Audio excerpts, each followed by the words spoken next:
الحمدللہ رب العالمین والصلاة والسلام علی سید المرسلین اما بعد فاعوذ باللہ من الشیطان الرجیم بسم اللہ الرحمن الرحیم والصلاة والسلام علیک یا رسول اللہ وعلی آلک واصحابک یا حبیب اللہ والصلاة والسلام علیک یا نبی اللہ وعلی آلک واصحابک یا نور اللہ۔ فرمان مصطفیٰ صلی اللہ تعالی علیہ وسلم، تم اپنی مجلسوں کو مجھ پر درود پڑھ کے راستہ کرو کہ بروز قیامت تمہارے لیے نور ہوگا۔ صلو علی الحبیب صلی اللہ تعالی علی محمد۔ پیارے پیارے اسلامی بھائیو، مدنی چینل کے ناظرین، ایک بندے سے پوچھا گیا کہ اگر آپ دین اسلام کو ایک سینٹنس میں بیان کرنا چاہیں تو آپ کیا کہیں گے؟ اس نے بڑا پیارا جواب دیا اور کہنے لگا کہ اسلام is not only a religion but it is the way of life۔ یہ صرف ایک ایسی چیز نہیں ہے صرف مذہبی معاملات کو دیکھے، بلکہ دین اسلام یہ زندگی، it's the way of life, کہ اس زندگی سے وابستہ جو بھی چیز آپ سوچ سکتے ہیں اس سوال کا جواب دین اسلام کے اندر موجود ہے۔ اور اب دیکھیں جو شام کا ٹائم ہوتا ہے نا، یہ 11 بجے کا، 12 بجے کا، 2 بجے کا، یہ بڑا کروشل ٹائم ہوتا ہے۔ اس ٹائم پر دنیا سونے کے لیے جا رہی ہوتی ہے، اور یہ وہ وقت ہوتا ہے جب انسان کے ذہن میں مختلف قسم کے سوالات آ رہے ہوتے ہیں، ابل رہے ہوتے ہیں، سارے دن کی کنفیوژنز اور پیچیدگیاں، مسائل، گنجل، یہ سب اس کے سامنے آ رہے ہوتے ہیں۔ اور یہ وہ وقت ہے جب بہت بڑا کوئی شہنشاہ ہو یا کوئی اینٹیں اٹھانے والا مزدور ہو، اس کے دماغ کے اندر بہت سی بے چینی ہوتی ہے، اور ظاہری بات ہے جیسا عہدہ ہے، جیسا اس کا رتبہ ہے، جیسی اس کی ذات ہے، ویسے اس کے ذہن میں سوالات ہیں۔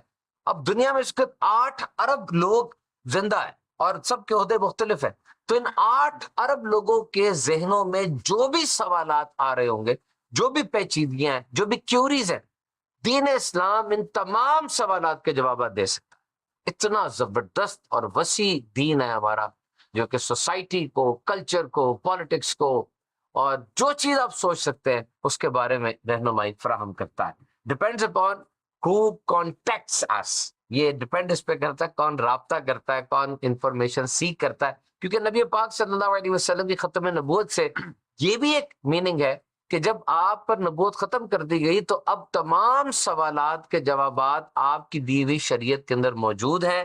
قیامت تک جو بھی نئی ٹیکنالوجی آ جائے، جو بھی نیا شعبہ ہو، اس کے لیے رہنمائی وہ اس بہترین اور قطعی دین اسلام میں موجود ہے۔ پیارے پیارے اسلامی اور مزید کے ناظرین، عید کے یہ پر مسرت لمحات ہیں، اور ہم آپ کے لیے ایک بہترین پروگرام بھی لے کر آئے ہیں، اور اس کا نام بھی یہی ہے، اسلام فار آل۔ سب کے لیے یہ پیارا دین اسلام رہنمائی فراہم کرتا ہے۔ معاشرے میں کوئی بچہ ہے، کوئی بڑا ہے، کسی بھی شعبے پیشے سے وابستہ فرد ہے، اس کے لیے دین اسلام میں رہنمائی موجود ہے۔ اور آج ہمارے یہ 3 ایپیسوڈز ہوں گے جناب، تینوں دن عید کے آپ دیکھ سکیں گے۔ اس کا موضوع ہے بہت ہی زبردست اور بہت ہی important, and it is one of the pedestal of Islam، یعنی اسلام کے جو پلرز ہیں اس کے اندر یہ بیسک پلر ہے، نمبر 1۔ بہت سے لوگ پہچان گئے ہوں گے، دس از پروفیشن آف شہادہ، یعنی توحید، وننس آف اللہ۔ یہ وہ پیغام ہے جو حضرت آدم علیہ السلام سے نبی برحق صلی اللہ علیہ وسلم تک ہر نبی علیہ السلام نے دیا۔ دس از دا فنڈامنٹل ٹیچنگ، یعنی سب کی شریعت مختلف تھی لیکن بیسک یہ تھی۔ اور آج جب بالخصوص نوجوان نسل ہمیں بہت دور نظر آتی ہے دین سے، وہ بیسک کوشچنس کا بھی رپلائی نہیں کر سکتے، یہ نہیں بتا سکتے کہ ہمارا دین اسلام بیسکلی کیا ہے۔ تو یہ جو کوشچن ہے توحید کا اور ساتھ اس کے شرک کا، وہ کیا اس کی وسعتیں ہیں، اوریجنل اس کے میننگ کیا ہے، ذرا ذرا سی بات پر بہت بڑے بڑے فیصلے کر دینا عقیدے کے بارے میں، کیا یہ صحیح ہے؟ دیکھیے یہ وہ ٹاپکس ہیں جن کو پڑھنے کے لیے علم دین کے اسٹوڈنٹس جو ہیں وہ 1-2 سال نہیں 7 سال لگاتے ہیں۔ یہ 50 منٹ کے پروگرام میں ہم کتنا آپ کو بتا دیں گے؟ یہ ایک سمجھ لیں آپ کو ایک تھیم دینا ہے، آپ کو ایک سوچ دینا ہے، باقی آگے بڑھ کر اس موضوع کے بارے میں علم حاصل کرنا، دس از یور پرائمری ڈیوٹی۔ اسلام کوئی علم سیکھنے سے منع نہیں کرتا، لیکن اسلام علم کی گریڈنگ ضرور کرتا ہے کہ نمبر 1 پہ کون سا علم حاصل کرنا ہے، نمبر 2 پہ، نمبر 3 پہ، نمبر 4 پہ، ایک لسٹ ہے، اور اس حساب سے علم حاصل کرنے کی ترغیب دلائی گئی ہے۔ اور یہ جو آج کا ہمارا ٹاپک ہے، یہ تو سمجھ لیں نمبر 1 نہیں، نمبر سپر 1 ہے، کہ سب سے پہلے علم سیکھنا ہے۔ آج کا پروگرام آپ سنیں گے، آپ کو اندازہ ہوگا کہ یہ علم سیکھنا کتنا ضروری ہے۔ اور آج ہمارے ساتھ ہمارے گیسٹ جناب محترم قبلہ مفتی شفیق صاحب دامت برکاتہ العالیہ، الحمدللہ ہمارے مدنی چینل کی رونق بھی ہیں، اور بڑے ہمارے زبردست پریزنٹر ہیں۔ عید کے پر مسرت ماحول ہے، الحمدللہ ہر طرف ایک مسرت اور خوشی کا سما ہے۔ اور اسی سما میں ہم اپنا یہ ٹاپک لے کر آئے توحید و شرک. تو اس کو اگر ہم سمپلی بالکل اور بہت ہی آسان انداز سے دیکھیں کہ ایک مسلمان کا عقیدہ توحید کیا ہونا چاہیے، تو کیا ارشاد فرمائیں؟ بسم اللہ الرحمن الرحیم. مسلمان کا عقیدہ توحید. توحید یہ ایک ایسا وسیع ٹاپک بھی ہے اور ایسا موضوع ہے کہ جو کہیں کہ حضرت آدم علیہ السلام سے لے کر نبی پاک صلی اللہ علیہ وسلم کے دنیا میں آنے تک سارے انبیاء کی جو بیسک ڈیوٹی تھی وہ عقیدہ توحید سمجھا. قرآن پاک میں اللہ نے ارشاد فرمایا وما ارسلنا من قبلک من رسول الا نوحی الیہ. آپ سے پہلے کوئی ایسا رسول نہیں مگر یہ کہ اسے اللہ تبارک و تعالیٰ فرمایا کہ ہماری طرف سے وحی تھی. ارشاد فرمایا کہ ہر نبی کی یہ ڈیوٹی تھی، ہر نبی نے یہ ذمہ داری پوری کی کہ وہ لوگوں کو یہ بتائیں گے کہ اللہ کے سوا کوئی عبادت کے لائق، بس اللہ کی عبادت کرو. تو یہ اللہ پاک نے تمام انبیاء کو توحید کے لیے کہ اللہ رب العالمین کی ذات کو ایک جان وحدہ لا شریک، ایسا جاننا کہ اس کی ذات میں، اس کے صفات میں، اس کے احکام میں، افعال میں کوئی دوسرا شریک نہیں. وہ اکیلا ہے، واحد، تنہا ہے، اور وہ ہمیشہ ہے، ہمیشہ رہے گا. ہر شے کو فنا ہے تو باقی کس ذات نے رہنا ہے؟ کل من علیہ فان ویبقی وجہ ربک ذو الجلال والاکرام. تو بقا کس ذات کو ہے؟ اللہ کو. تو اللہ رب العالمین ازلی ابدی ایک ہے، کوئی ساتھ دوسرا شریک نہیں، نہ اللہ کی ذات میں یعنی اللہ جیسا کوئی اور نہیں، نہ اللہ کی صفات میں، نہ اللہ رب العالمین کے افعال میں، نہ رب تبارک و تعالیٰ کے احکام میں. بیسک ہمیں عقائد کے حوالے سے ہم جب بھی بات کریں بلکہ ہم فرض علوم کی بھی بات کرتے ہیں، علم سیکھنے کی بھی بات کرتے ہیں، ہمیں قرآن بھی کہتا ہے، ہمیں حدیث رسول بھی بتاتی ہے کہ طلب العلم فریضۃ علی کل مسلم و مسلمہ. ہر مسلمان مرد اور عورت پر یہ علم سیکھنا فرض ہے، دین کا علم سیکھنا. اب وہ حسب حال علم کی آگے کیٹیگری بیان کی گئی، کب کون سا علم اسے. لیکن سب سے پہلا جو علم ہے وہ یہی عقیدے کا کہ جس کی وجہ سے آدمی مسلمان ہوا ہے، مسلمان برقرار رہے، کوئی بھی ایسی غلطی قول و فعل سے نہ ہو کہ آدمی کا ایمان ہی خراب ہو جائے، ایمان میں خلل پڑ جائے اور وہ ایمان سے ہاتھ دھو. سب سے بیسک جو ہے وہ ایمانیات ہے. اور ایمانیات میں ضروریات دین ایک اصطلاح ہوتی ہے. ضروریات دین یہ ایک ایسی اصطلاح ہے کہ اس میں سب چیزوں پر ایمان لانا.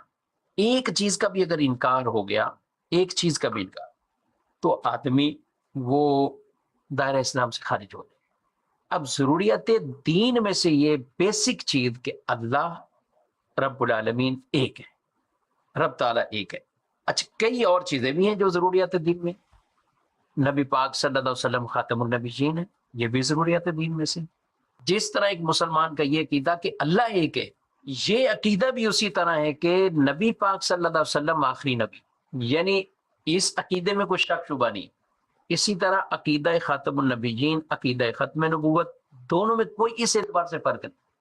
اب کوئی اللہ رب العالمین کو ایک مانتا ہے، انبیاء پر ایمان رکھتا ہے، سارے نبیوں کو بھی مانتا ہے، حضور اسلام کی نبوت کو بھی مانتا ہے، لیکن یہ عقیدہ اس کا نہیں اگر کہ ہمارے نبی آخری نبی، آپ صلی اللہ علیہ وسلم کے بعد بھی کوئی اور نبی آ سکتا ہے، اگرچہ یہ نہیں کہتا کہ آ گیا، یا یہ نہیں مانتا لیکن اس کو یوں مانتا ہے کہ آ سکتا ہے، ممکن ہے. تو اس پر بھی یہ ارشاد فرمایا کہ یہ شخص اس عقیدے میں جو اتنا قطعی یقینی ہے یہ اس میں شک اور شبے کے اندر. تو جتنا عقیدہ توحید اللہ کو ایک ماننا جاننا، اسی طرح حضور صلی اللہ علیہ وسلم کو خاتم النبیین. تو میں نے یہ ضروریات دین مطلب مثال کے طور پر یہ دو چیزیں ذکر کی. یعنی ہم نے جو بتایا یہ اسینشلز آف اسلام ہے، اور یہ وہ چیزیں ہیں بلیف کی، وہ پلرز ہیں جن کے اوپر ایک مسلمان کا ایمان رکھنا بہت بالکل بالکل. آپ دیکھیں جب بنی الاسلام علی خمس فرمایا گیا نا، اسلام کی بنیاد 5 چیزوں پر ہے. اس میں سب سے پہلے یہی شہادہ جو آپ نے بیان کیا، سب سے پہلے وہ ایمان کی گواہی ہے. سب سے پہلے اللہ رب العالمین کے بارے میں کہ اللہ کے سوا کوئی عبادت کے لائق نہیں، اور رسول اللہ صلی اللہ علیہ وسلم کی رسالت پر، آپ کے رسول ہونے پر، آپ کے نبی ہونے پر آدمی یہ شہادت دیتا تو ہے۔ مطلب اس کا مطلب تو یہ ہوا کہ اگر کوئی انسان بہت ہی بظاہر دیگر نیک کام کر رہا ہے، یتیم بچوں کی شادیاں کروا رہا ہے، بہت سے مال اسباب ایسی جگہوں پر دے رہا ہے جو کہ ریلیف ایکٹیویٹیز ہیں، لیکن وہ ان چیزوں کو نہیں مان رہا، اسینشلز آف اسلام کو، جو اسلام کی بنیادی ضروریات کی باتیں ہیں، وہ اس کے بارے میں آپ کیا فرمائیں گے؟ لیکن جو بھی نیکی والے کام، اچھے کام، کیا ہمیں اسلام ان چیزوں کی ترغیب نہیں دیتا؟ بہت دیتا ہے۔ کیا بیواؤں کی خدمت کرنا، غربا، مساکین، ان کی خدمت کرنا، ان پر خرچ کرنا، میں کہتا ہوں زکوٰۃ کے فریضے کے احکامات تو مدینہ منورہ میں نازل ہوئے، وہ تفصیل ڈیٹیل کے ساتھ تو مدینہ پاک میں ہوئے، لیکن ہم مکی صورتوں کے اندر بھی یہ درس صدقات کے، آپ صحابہ کے جتنے بھی واقعات پڑھیں، تعداد ہوگی، ایمان لائے صدقہ کیا، ایمان لائے اللہ کی راہ میں خرچ کیا۔ نبی پاک صلی اللہ علیہ وسلم کے اصحاب یہ سنتے ہی تو تھے اللہ کے پیارے رسول صلی اللہ علیہ وسلم سے، اور یہ وہ باتیں تھی کہ حضور صلی اللہ علیہ وسلم اپنے اعلان نبوت سے پہلے ہی، جب آپ پر پہلی وحی آئی اور آپ اپنے گھر تشریف لائے، بخاری شریف کی حدیث بڑی ڈیٹیل تفصیل سے، تو آپ نے اپنی اہلیہ بی بی خدیجہ رضی اللہ عنہا، تو ان سے کہا مجھے کمبل اوڑھ دیں، تو اس وقت جو ایک کیفیت تھی وہ غم والی بھی کیفیت تھی، وہ ایک غمگین تھے اس وقت، انہوں نے بڑا حوصلہ دیا آپ کو کہ آپ بالکل کسی طرح کا غم نہ کریں، آپ تو وہ ہیں جو کمزوروں کی مدد کرنے والے ہیں، آپ تو وہ ہیں کہ جو یتیموں کے ساتھ اور دیگر ایسوں کے ساتھ آپ بھلائیاں کرنے والے ہیں، یعنی آپ صلی اللہ علیہ وسلم کے وہ نیکیاں بتائیں کہ جو اعلان نبوت سے پہلے بھی آپ فرمایا کرتے تھے۔ تو یہ تو بیسک رسول اللہ صلی اللہ علیہ وسلم کی تعلیمات میں سے دیکھیں دو چیزیں، بعض لوگ انسانیت اور جب اس پر گفتگو کرتے ہیں تو وہ مذہب کو بالکل مائنس کرتے ہیں، یا ایمان کو، اسلام کو وہ ایسے پیش کرتے ہیں کہ گویا کہ نہ بھی ہو تو کوئی مسئلہ نہیں، آپ یہ کام کر رہے ہیں بس یہی کافی ہے۔ آپ ایک مسلمان ہونے کے ناطے آدمی قرآن پڑھے تو میں کہتا ہوں جہاں بھی عمل صالح کی بات ہوئی ہے پہلے آمنو کی بات، بے شک وہ لوگ جو ایمان لائے اور نیک عمل کی، اور یہ بھی قرآن پاک میں واضح طور پہ ارشاد فرمایا جو بھی مرد و عورت میں سے کوئی نیک عمل کرے اور ہو ایمان والا، تو اب آگے ان کی جزائیں بیان کی گئی ہیں، اب انہیں انعامات کو بیان کیے گئے کیونکہ ایمان سب سے بیسک چیز ہے۔ قد افلح المؤمنون، مومن کامیاب، اب ان کی صفات بعد میں ذکر کی گئی، وہ ہیں کون سے مومن؟ تو سورہ مومنون کے اندر بھی اللہ پاک نے جو 10 صفات وہ ذکر کی کہ جن کو جنت کے وارث قرار دیے گئے، تو ان میں سب سے بیسک بیان فرمایا مومنون فرمایا گیا، ایمان والے۔ جب ایمان ہی نہیں ہے، دیکھیں ایمان ہی ایک ایسی چیز ہے کہ جو آخرت میں نجات کے لیے سب سے بڑا جو سبب اور ذریعہ ہے وہ ایمان ہے۔ عمل سے بالکل ثواب ملیں گے، جزائے انعام ہیں، یہ سب کچھ ہیں، لیکن اگر اچھے عمل بظاہر ہوئے اور ایمان نہیں ہے تو پھر ان کی آخرت میں کوئی کسی طرح کی اس میں بھی واضح طور پہ یہ چیز بھی ایک پتہ چلتی ہے نا کہ ایک سلطنت ہے، اس سلطنت کے اندر انٹر ہوں گے آپ تو پھر اس کے اندر کی گئی باتوں کی آپ کو ریٹرن ملے گا نا، جس طریقے سے ایک جس طرح سے آپ نے فرمایا، مثال کے طور پہ بندہ ہے ہمسائے میں رہتا ہے، کسی میں لوکیلٹی میں رہتا ہے، محلے میں رہتا ہے، اور اس محلے کے اندر رہتے ہوئے وہ بہت اچھے کام کر رہا ہے، گلی کی صفائی بھی کرواتا ہے، محلے داروں کے ساتھ بہت اچھا ہے، لیکن پتہ یہ چل جائے کہ وہ بندہ اپنے ملک میں، جس ملک میں وہ رہ رہا ہے، اس کے خلاف سازشیں کر رہا ہے، سارے کام بظاہر وہ کر رہا ہے لیکن ملک کے خلاف سازشیں کر رہا ہے، اس کے غدار کہلائے گا، اس کو سزا ملے گی، اس کی چیزوں کو نہیں دیکھا جائے گا۔ کے برعکس ایک بندہ جو ہے وہ بظاہر اتنا اچھا نہیں ہے لوگوں کے ساتھ اور اس کا رویہ محلے داروں سے اچھا نہیں ہے، لیکن ایک محب وطن آدمی ہے وہ، تو وہ بچا لیا جائے گا، اس کو کوئی ایسی لیگیشن نہیں آئے گی۔ تو اس کا مطلب یہ ہوا کہ یہ ایک پاسپورٹ ہے، یہ ایک انٹری ٹکٹ ہے کہ آپ پہلے ایمانیات کا علم سیکھیں اور اس کے اوپر آپ کا ایمانیات پہ علم ہونا چاہیے، جس میں پریفریبلی آپ نے دو چیزوں کا ذکر کیا، ایک وننس آف اللہ یعنی اللہ کا ایک ہونا، اور پھر آپ نے بتایا کہ اسی میں ایک ختم نبوت جیسا بھی عقیدہ ہے، یعنی وہ ضروریات دین کی جو ہم کچھ چیزیں بیان کی تو اس میں یعنی دونوں کی اہمیت یعنی ایکول ہے، برابری ہے، دونوں کی برابری۔ دیکھیں دنیا کے اندر جب اس طرح کی جب بات ہوتی ہے نا صدقات تو خیرات کرنے کی، آپ بتائیں کہ کیا ایمان والے یا مسلمان کتنی چیریٹی کرتے ہیں؟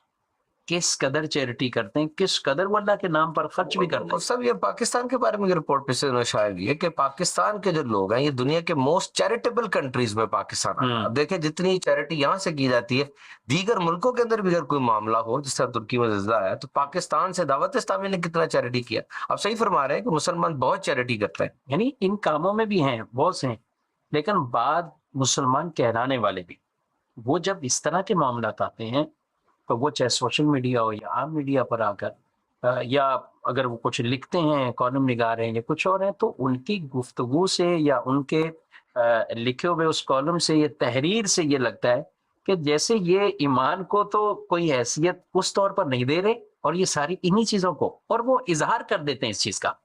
لیکن اظہار کے بغیر کوئی بھی کتنی نیکیاں کرتا جائے تو کوئی کسی کو بنا تھوڑی. بعض کی اپنی اپنی ترجیحات ہوتی ہیں. کچھ لوگ ایسے ہوتے ہیں جن کو کھانا کھلانے میں مزہ آتا ہے کہ ہم کھانا ہی کھلائیں گے, تو پھر کھلائیے کھانا, آپ لوگوں کو کھلائیں کھانا. آپ بہت بڑی نیکی ہے نیکی جسے پاک میں کھانا کھلاؤ, سلام کرو اور سلام سے جنت جنت. حضرت عبداللہ بن سلام رضی اللہ تعالیٰ عنہ, انہوں نے تو یہی کہا کہ میں نے مدینہ میں جو حضور اسلام سے پہلا خطبہ سنا تھا اور پہلی بات آپ سے سنی تو اس میں ان چیزوں کا تذکرہ موجود ہے. اور حضور غوث پاک کی اب دیکھیں 11ویں میں یہی تو ہوتا ہے. فرمایا حضور غوث پاک نے 11ویں کا لنگر جاری کیا, آج چٹانیں ہوں یا میدان ہو ہر جگہ پر کھانا کھلایا جا رہا ہے. کھانا کھلائے.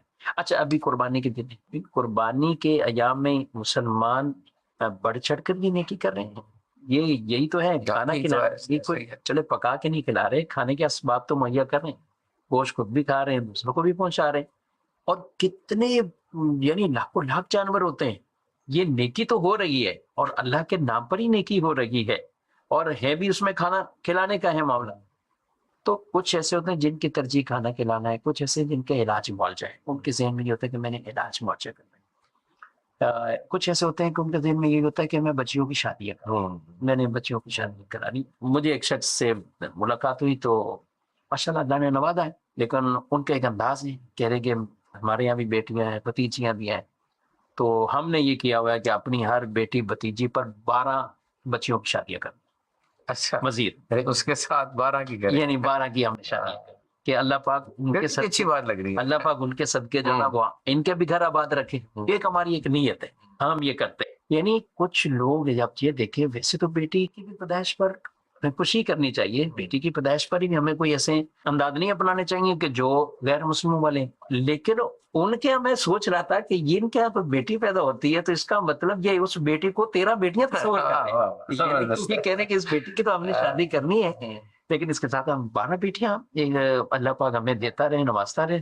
تو ہماری یہ نہیں, ہم نے 12 بچیوں کی جو ہے وہ شادیاں کرنی. تو کچھ کی ترجیح وہ ہے, ٹھیک ہے بھائی آپ کرتے رہیں, آپ اپنے اپنے فرائض جو بھی ہیں وہ معاملات آپ پورے کرتے رہیں. جہاں جہاں شریعت آپ کو کہتی خرچ کرو, آپ اپنی زکوٰۃ یا دیگر معاملات کے اندر جو اللہ رسول کا حکم ہے اس کے مطابق کرتے رہیں. آپ کی ترجیح کچھ بھی ہو سکتی ہے آپ اس معاملے میں. ہاں, زکوٰۃ کا پیسہ آپ کہیں خرچ کریں گے تو پھر ہم ناظرین کو ضرور کہیں گے کہ آپ جو آپ کی وہ ترجیح بنی ہے آپ کسی عالم دین کے ساتھ آگے پوچھ لیں. کہیں ایسا نہ ہو کہ آپ کے ذہن میں تو وہ ترجیح ہے لیکن حقیقتاً وہ اسلام ماں اجازت نہ دے, زکوٰۃ کے حوالے سے اجازت نہ دے, تو نفلی چیریٹی کے حوالے سے آپ کو اجازت ملے. تو ان چیزوں کی ہمیں خود اویئرنیس لینی چاہیے, معلومات لینی چاہیے. میں یہ کہہ رہا ہوں کہ یہ ترجیحات جو ہیں اس میں کوئی اسلام منع نہیں کرتا. ایسے تمام لوگ جو انسانیت کا نام لے کر مذہب پر سوال اٹھائیں, انسانیت کا نام لے کر اسلام کے بارے میں کچھ ایسی گفتگو کریں, تو ان کو ضرور سوچنا چاہیے. ان کے لیے نامہ فکریہ ہے, کیونکہ اسلام نے تو ہمیں یہ درس سکھائیں, اسلام نے تو یہ ساری باتیں. اور اسلام آنے سے پہلے کیا حالات تھے معاشرے کے, کس انداز سے تھے, سب کے سامنے. اور انسانیت کو اسلام نے کتنا زیادہ پروپیگیٹ کیا, اس بات کا فیصلہ تو وہ لوگ مطلب جو کہ غیر مسلم بھی تھے اور انہوں نے اسلام کے اس فعل کو کتنا اوپر کیا. آج کتابوں میں باتیں موجود ہیں کہ اسلام نے آ کے نبی برحق صلی اللہ علیہ وسلم نے کس طریقے سے بالخصوص معاشرے کے جو پسی ہوئے طبقے تھے ان کو کس قدر روشناس کرایا, عورت کو کس طرح ڈیل کیا جاتا تھا. آج عورت کے قدموں تلے جنت کا فرمایا گیا, ظاہری بات ہے ماں ایک عورت ہے. اور پھر غلاموں کے ساتھ کیسا سلوک رکھا جاتا تھا. نبی پاک صلی اللہ علیہ وسلم نے حضرت بلال رضی اللہ تعالیٰ کو آئیکن بنا کے پوری دنیا کو بتا دیا غلام کے ساتھ کیا سلوک ہوتا ہے, ہمارے سرداج. لیکن بات یہ جو آپ فرما رہے تھے کہ عقیدہ توحید اور یہ تمام عقائد یہ پریفرنس پر ہے. ابھی مصعب ایک دم ذہن میں بات آئی کہ جس طرح سے اب جانور کی قربانی ہے, قرآن پاک میں تو آتا ہے کہ جس پر اللہ کا نام نہ لیا گیا ہو اسے نہ کھانا، اوپنلی کہا گیا۔ یہاں بھی جس طرح کھلانے سے پہلے تو آپ جانور ذبح کر رہے ہیں نا، اور پھر وہ بھی اللہ کا نام پہ ذبح کبھی کرتے ہیں۔ لیکن بعض اوقات جب یہ بزرگان دین کے نام پر بکرا دیا جاتا ہے، اور بکرے کا کہا جاتا ہے کہ یہ داتا صاحب کے نام کا بکرا ہے، یہ غوث پاک کے نام کا بکرا ہے، تو اس چیز کو کیسے آپ ایکسپلین کریں؟ دیکھیں قرآن پاک میں یہ بیان ضرور کیا گیا ہے کہ جس پر اللہ کا نام نہ لیا گیا ہو، اللہ کے علاوہ کسی کا نام لیا گیا ہو۔ اصل میں یہ والا جو سوال ہے، بعض اوقات اس کو اس طرح پیش کر دیا جاتا ہے کہ جیسے کسی بزرگ کی طرف جانور کی نسبت کی تو وہ شرک میں پڑ گیا۔ شرک کہتے یہ ہیں اللہ کی ذات و صفات میں اللہ جیسا کسی اور کو جاننا، یہ شرک ہے۔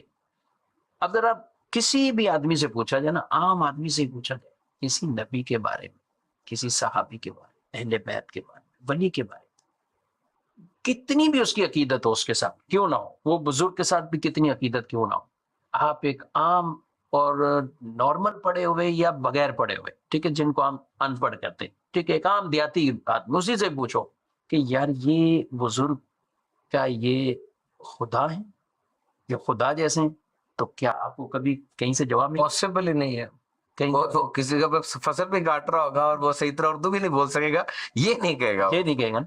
تو اس کا مطلب مسلمانوں کا یہ بزرگوں کے حوالے سے، نبیوں کے حوالے سے بالکل عقیدہ یہ مائنڈ سیٹ نہیں ہے ان کا۔ یہ ہے، بالکل صحیح بات۔ وہ جانتے ہیں کہ اللہ رب العالمین کسی کا محتاج نہیں، رب تبارک و تعالی بے نیاز ہے، اور وہ کسی کا محتاج نہیں، ساری کائنات اللہ کی محتاج۔ اور اللہ کا جو اسم ہے یہ کسی اور پہ فٹ نہیں ہوتا، وہ اس کا یہ عقیدہ ہے، بالکل ایسے۔ تو رب تبارک و تعالی کی ذات اور صفات میں کسی اور کو اللہ جیسا جاننا، تو یہ تو واضح طور پر شرک ہے۔ لیکن میں یہ بات عرض کرنا چاہ رہا ہوں کہ یہ کسی مسلمان کا عقیدہ ہی نہیں، سب سمجھتے ہیں اللہ کے پیغمبر، اللہ کے نبی جو دنیا میں آئے وہ اللہ کے خاص بندے ہیں، اللہ کے رسول ہیں، نبی ہیں، اللہ نے انہیں بڑے شرف عطا فرمائے، یعنی ہے بندے، ہے اللہ کے بندے۔ اللہ نے کسی بھی عورت کو نبی نہیں بنایا، نبی سارے مرد تھے، انسان تھے، بشر تھے، مرد تھے، انسان تھے، بشر تھے۔ لیکن بشر پھر وہ میرے اور آپ جیسے ہم کہیں کہ مرتبے مقام میں بھی یہی تھے؟ ہرگز نہیں۔ تو اس لیے جو اللہ نے ان کی فضیلتوں کو رکھا، رب تبارک و تعالیٰ نے انہیں بشر بھی فرما دیا، انسان بھی فرما دیا، انہیں اپنا خاص بندہ بھی فرما دیا، یہ قرآن میں سارے اطلاقات موجود ہیں، لیکن ان کی شانوں کو بھی بیان فرما دیا۔ حبیب صلی اللہ علیہ وسلم کے بارے میں جگہ بجگہ اللہ رب العالمین نے مختلف شانوں کو بیان فرما دیا، ورفعنا لک ذکرک فرما کر تو خود ہی یہ بشارت دے دی کہ آپ کے ذکر کو بلندی ہم کرنے والے، آپ کا ذکر یہ بلندی رہے۔ تو یہ شانیں بھی ماننی چاہیے، لیکن ایک انبیاء کے حوالے سے جو ہمارا عقیدہ اور تصور، انسان تھے، مرد تھے، کسی بھی عورت کو نبوت نہیں ملی، نبوت اللہ کا فضل اور اللہ کی خاص رحمت جس پر تھی اللہ نے عطا فرمائی۔ یہ ایسی کوئی چیز نہیں تھی کہ جو عمل کے ذریعے ہو، یہ عطائی تھی، یہ رب تبارک و تعالیٰ نے عطا کی۔ تو یہ اللہ پاک کے جو انبیاء ہیں یا اللہ کے نیک بندے ہیں، تو کسی عام عوام میں سے کسی کا یہ عقیدہ نہیں ہوتا کہ یہ جی اللہ جیسے ماشاء اللہ، یا جو کام اللہ نہ چاہے یہ کر دیں گے، ایسا کسی کے منہ نہیں ہوتا۔ پہلی بات تو یہ۔ اب جو آپ نے سوال کیا، اس پہ قرآن کی آیت تو کہہ دی جاتی ہے کہ اللہ کا نام جس پر نہ لیا گیا ہو اسے نہ کھاؤ۔ اس کا مطلب کوئی بھی نہیں سمجھتا کہ اس کا مطلب کیا ہے۔ ایسے لوگ نہیں سمجھتے جو اس طرح کی گفتگو کرتے۔ مطلب اس کا یہ کہ جس جانور کو ذبح کرتے وقت اللہ کے علاوہ کسی اور کا نام لیا گیا ہو وہ نہ کھاؤ ذبح کرتے ہوئے۔ میں آپ سے سوال کرتا ہوں، یہ جتنے لوگ ہمیں سن رہے ہیں، ذرا ان سے بھی گویا کہ ہم کہیں گے سوال کر رہے ہیں کہ کیا آپ نے کبھی سنا کہ کسی نے کوئی عقیدت میں بھی آ کر کسی نبی کے نام پر جانور ذبح کر رہا ہو؟ یعنی ذبح کرتے وقت چھری چلاتے ہوئے کوئی نام اللہ کے علاوہ لیا کسی کا لے، پاسبل نہیں ہے۔ بلکہ یہ جو قربان کرنا ہے نا جانور، یا یہ جو قربانیاں ہو رہی، یہ شرک کا توڑ ہے۔ یہ جو قربانیاں بھی ہے نا، یہ شرک کا توڑ ہے۔ وہ کیسے؟ وہ اس طرح ہے، قربانیاں تو پہلے سے ہی چلتی ہوئی آ رہی مختلف انداز، وَلِكُلِّ أُمَّةٍ جَعَلْنَا مَنْسَكًا۔ اللہ فرماتا ہے کہ ہم نے ہر امت کے لیے قربانی کو رکھا، لِيَذْكُرُوا اسْمَ اللَّهِ عَلَىٰ مَا رَزَقَهُم مِّن بَهِيمَةِ الْأَنْعَامِ، جو ہم نے رزق دیا ان کو جانوروں میں سے، اس پر اللہ کا نام لیں اور انہیں ذبح کریں۔ یہ قربانیاں یہ پہلے سے چلتی ہوئی آ رہی، حضرت آدم علیہ السلام کے بیٹوں نے قربانیاں دی، پھر آگے یہ سلسلہ ہے۔ ہم حضرت ابراہیم علیہ السلام کی اس ادا کو ادا کرتے ہیں. ہمارے پیارے نبی صلی اللہ علیہ وسلم نے فرمایا سنت ابیکم ابراہیم، تمہارے والد ابراہیم کی یہ سنت ہے، اور ہر بال پر اجر دیگر ثواب بیان فرما دیے. پہلے جو مشرکین تھے وہ کچھ لوگ جانوروں کو ذبح کرتے تھے تو وہ اپنے ہی ان معبودوں کے نام پر، اللہ کے سوا جو انہوں نے معبود بنائے ہوئے تھے، بتوں کی کوئی پوجا کرتا ہے کچھ جانوروں کو ان کے نام پہ ذبح کیا جاتا تھا. تو اس کا توڑ یہ ہے کہ جانور کو جو ذبح کرنا ہے یہ ایسا عمل ہے کہ اس میں کسی کی شرکت ہے ہی نہیں، یہ اللہ کے نام پہ خالص اللہ کے نام. علماء نے یہاں بھی یہ بھی لکھا ہے کہ درود بھی نہ پڑھیں اس ٹائم، خالص عمل صرف اللہ رب العالمین، اللہ کا نام ہے. اور ہم قربانی جو کرتے ہیں قرآن پاک میں کیا فرمایا، قل ان صلاتی و نسکی و محیای و مماتی للہ رب العالمین لا شریک لہ. یعنی اے محبوب آپ فرماؤ میری نماز، میری قربانی، میری زندگی، میرا مرنا، یہ تمام اللہ رب العالمین جس کا کوئی شریک ہے، جس کا کوئی شریک. یہ قربانی کے بغیر ہم دعا بھی پڑھتے ہیں، یہ دعا بھی ہے کہ جب ذبح کرتے ہیں تو اس وقت دعا بھی پڑھنی چاہیے. تو یہ یعنی یہ پورا وہ شرک کا ایک طرح کا توڑ ہے، اور اس میں عقیدہ توحید کا درس ہے. جس طرح یہ جانور بغیر کسی شراکت میں، کسی اور کا نام نہیں، اللہ کے نام پر ذبح ہو رہا ہے، تو یہ ایک مسلمانوں کے لیے توحید کا بھی اس میں درس بھی ہے. اب جو مختلف طرح کی ایسی نسبت کر دی جاتی ہے نا کہ یہ غوث پاک کا ہے، یہ فلاں کا ہے، یہ فلاں کا ہے، آپ ان سے بھی پوچھیں یا ان سے کسی بچے سے بھی پوچھیں گے جب آپ ذبح کریں گے کیا کہیں گے؟ غوث پاک کے نام پر کبھی نہیں ہوگا. نیت یہ ہوتی ہے یہ جانور اللہ کے نام پر ذبح ہوگا، اس کا جو ثواب ہے وہ حضور غوث پاک کو مل جائے، اس کا ثواب حضور داتا صاحب کو مل جائے، اس کا ثواب حضور بابا فرید کو مل جائے. تو ان کی طرف نسبت کی جاتی ہے. ابھی کئیوں کے ہاں جانور ذبح ہو چکے ہیں اور کئیوں کے ہاں کھڑے ہیں. اچھا جب ان سے پوچھیں کہ یہ کس کا کھڑا ہوا ہے، ارے وہ فلاں کا تو ہو گیا لیکن یہ چچا کا ہے، یہ اس کا کھڑا ہوا ہے، یہ اس کا کھڑا ہوا. اب یہ تو اللہ کے نام پر ہے، چچا کا کہاں سے؟ اچھا قربانی کے لیے جب لائیں تو اس وقت مجھے بتائیں کون سا ایسا شخص ہے کیا بولتا ہے جانور کھڑا، کوئی بھی کوئی پوچھتا ہے تقسیم ہو جاتا ہے، ارے ہاں یہ کس کا ہے، تو اس وقت بولو اللہ کے نام پہ ہے، اللہ کے نام کا ہے. یعنی کوئی بھی نہیں بولے گا. کوئی کہتا میری والدہ کے نام پر ہے، میں یہی بولیں گا یہ چچا کا ہے، یہ فلاں کا ہے، یہ فلاں کا ہے. ایسا ہی ہے. اچھا بچے کا عقیقہ کرنا ہوگا، جانور لے کے آئیں گے، کیوں؟ وہ نسبت اپنے بچے کی طرف کریں گے. تو یہ جانور یہ جو زندہ کھڑا ہوا ہے اس کی نسبت کی جا رہی ہے، نہ کہ اس سے یہ مراد ہے کہ اس کو ذبح کرتے ہوئے یہ بہت بڑی علمی خیانت ہے کہ قرآن پہ وہ آیتیں جو ایسی جگہ پر مشرکین کے لیے اتری ان کو اٹھایا اور مسلمانوں پر چسپا کر دیا. حضرت عبداللہ بن عمر رضی اللہ تعالیٰ نے فرمایا کہ لوگوں میں بدترین قسم کے وہ مخلوق ہے کہ جو آیتیں قرآن کی مشرکوں پر اتری وہ مسلمانوں پر چسپا کر. تو اب وہ جو آیتیں خاص طور پر جو جانوروں کے حوالے سے کہ جو لوگ اپنے معبودان باطلہ کے نام پر جانور چھوڑتے تھے ان کو مسلمانوں پر چسپا کرتے. یہ یعنی اس کا مطلب سب یہ صرف علم کی بات ہے کہ ایجوکیشن نہیں ہے اور اس میں کرتے ہیں. باقی آپ جس طرح فرما رہے ہیں کہ یہ عید جو ہے بڑی عید بالخصوص توحید کو کس قدر سپورٹ کرنے والی ایک ایکٹیویٹی ہے کہ دیکھیں کوئی بندہ کہیں چلا جاتا ہے 10 ذی الحج کا دن ہے اور اس دن وہ دیکھتا ہے کہ یہاں پر بکرے ذبح ہو رہے ہیں، اونٹ گرے ہوئے ہیں، اوبیسلی وہ فوراً سمجھ جائے گا کہ یہاں پر کوئی خاص 10 ذی الحج کو جو ایک خاص ایکٹیویٹی ہوئی تو یہ مسلمانوں کا دن ہے. اور بچے کو بھی پتا ہے کہ اتنی قربانی کیوں ہو رہی ہے، یہ اللہ کی راہ میں جانور قربان کیے جا رہے ہیں. یہ جانور سارا سال ذبح ہو رہے ہیں، سارا سال کاٹے جا رہے ہیں. اب یوں کہیں کس قدر گوشت کنزیوم ہوتا ہے. اور ان دنوں کے اندر یہی جانور جو کہ جنگل کے جانور ہیں یا منڈیوں کے جانور ہیں آج گھروں کے اندر آ گئے اور وہاں کاٹے جا رہے ہیں. اور اس ایک لمحے میں وہ جو عید کی نماز کے بعد کا 1-2 گھنٹے آپ کہہ لیں جب کسائی کا ریٹ بھی سب سے زیادہ چڑھا ہوتا ہے اس ٹائم پر کتنا اللہ کا ذکر بلند ہو رہا ہوتا ہے. بچے رو رہے ہوتے ہیں اس وقت جو اپنے جانور سے پیار ہوتا ہے لیکن وہ بسم اللہ اکبر کا ایک نام ہوتا ہے. تو واقعی ایک عید ایکٹیویٹی ایسی ہے جس میں اللہ رب العزت کی وننس توحید کا بات کی جا رہی ہے کہ جانور ذبح کر رہا ہوں صرف اور صرف اپنے رب کے نام. اور یہ بھی لکھا تھا کتاب میں کہ وہ لوگ جانور کا جو خون تھا وہ خانہ کعبہ کی دیواروں پہ لگاتے تھے اور گوشت پورا کا پورا جو تھا وہ مطلب اپنے جس کو وہ معبود کہتے ہیں اس کے سامنے رکھ دیا کرتے تھے، تو واقعی وہ چیز ساری کی ساری ختم ہوئی، قربانی صرف رب تعالیٰ کے لیے،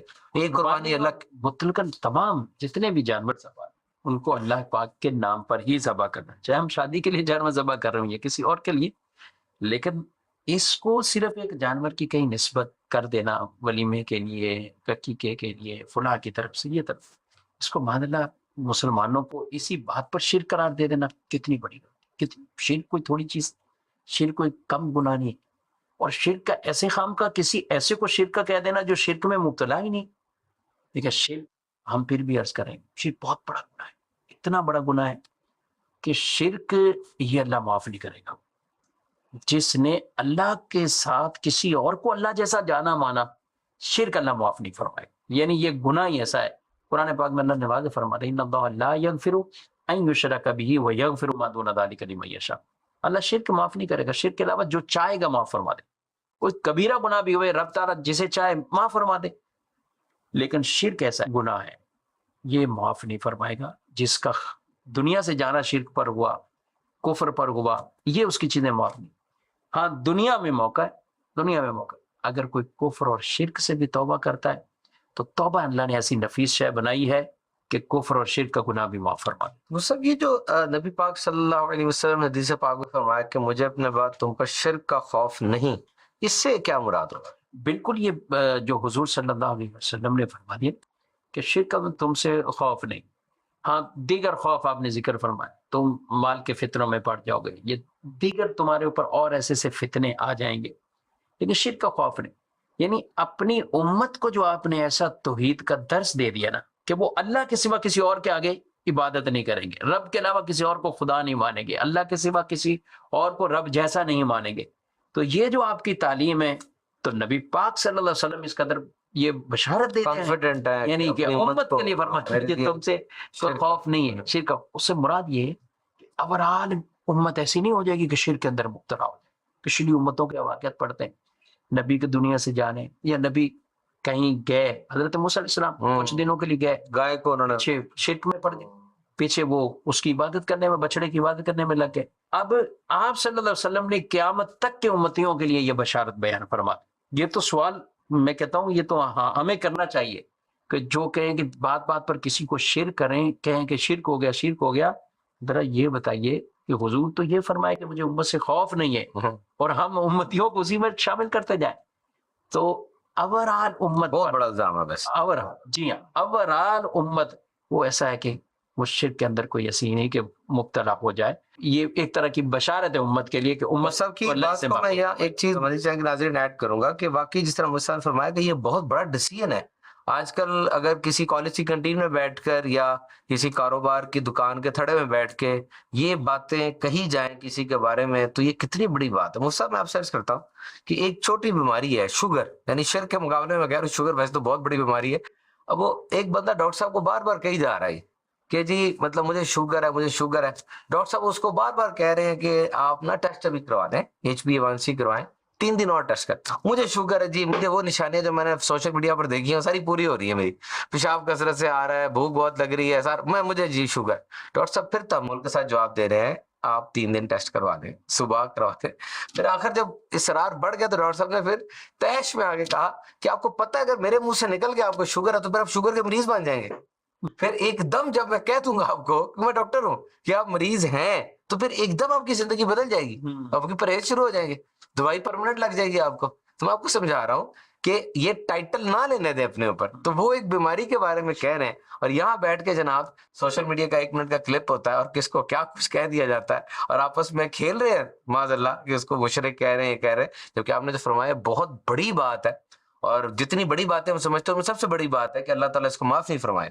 بالکل جی، اگر کوئی اس کے اندر مبتلا ہے اس میں، اور مسلمانوں پہ اوورآل نبی پاک صلی اللہ علیہ وسلم کا یہ فرمان ہے مجھے تم سے شرک کا خوف، یعنی ہم ان کی بات کریں جو غلط فہمیوں کی وجہ سے یا علمی خیانت کی وجہ سے جان بوجھ کر، ان کو بھی پتہ ہے قصدن، اب یہاں چھوٹی باتوں پر اس طرح یہ تھوڑی ہو سکتا ہے۔ ویسے مشرک کے لیے بخشش کی راہ کیا ہے؟ اگر مشرک ہے اس کے لیے بخشش کی راہ کیا ہو؟ What is the way out for ہم؟ کیا وہ کرے؟